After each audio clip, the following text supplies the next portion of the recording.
Done brown कौन लिखिछंती done brown एई संकल्पना को व्यवहार करथिले जे यीशु मैरी मैगडलेन सह विवाहित थिले एवं तांको सह जने कन्या संतान प्राप्त करथिले जे फ्रेंच राजवंश मेरोभिंगर उत्स थिला।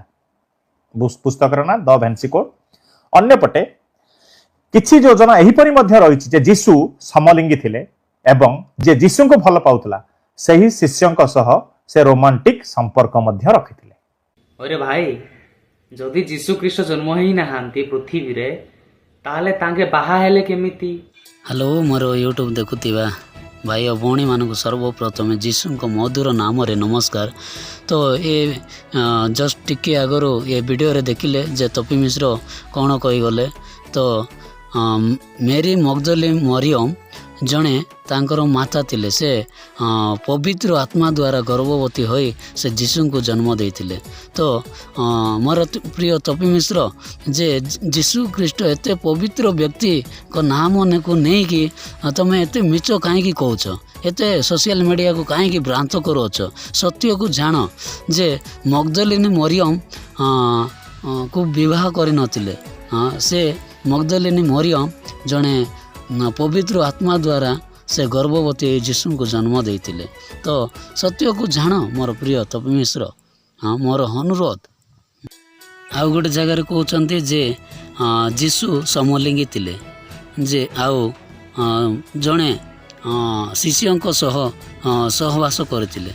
ये तपी मिश्र मोर तपी मिश्र आज्ञा मोर अनुरोध जे सत्य को जान उद्धार पाइब जे जीशु ख्रीष्ट समलिंगी नथिले से जड़े पवित्र आत्मा द्वारा गर्भवती है ये पृथ्वी को आसथिले। मोर प्रिय तपी मिश्र आज्ञा ये लेखा को टिके भल भाव पढ़े। आमे पढ़ा पवित्र बाइबल शास्त्र माथ्यू 1:20-21 किंतु से या मनस्थ कला पर देख प्रभुंकर जड़े दूत स्वप्न रे तांको दर्शन दे कहले ये दाऊदଙ୍କ संतान जोसेफ तुमर बारजिया मरियम को ग्रहण करने को भय कर नाही कारण तांकर गर्भ पवित्र आत्मा को द्वारा होई अछि। से पुत्र प्रसव करिवे आउ तुमे तांको नाम जीशु देव कारण से आपना लोक मानकु सेमानकर समस्त पापरु परित्राण करिवे। मोर प्रिय तपी मिश्र आज्ञा तो यही बाइबल शास्त्र को टिके भल भाव अध्ययन करंतु। तमें से लोक मान को कहीं इे सियाड़े कहीकि मिच माया कहूच।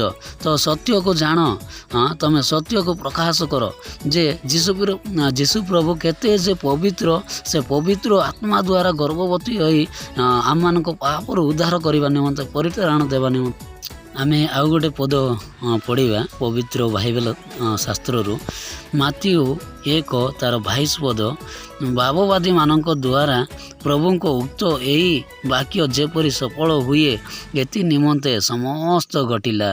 मोर तपी मिश्र आज्ञा तो यही लेखा को टिके भल भाव पढ़ंतु आउ सत्य को जानतु सत्य विषय प्रकाश करंतु। आ मन इच्छा इे सियाड़े लोक मान को कहीकि लोक मान को कहीं भ्रांत करुच।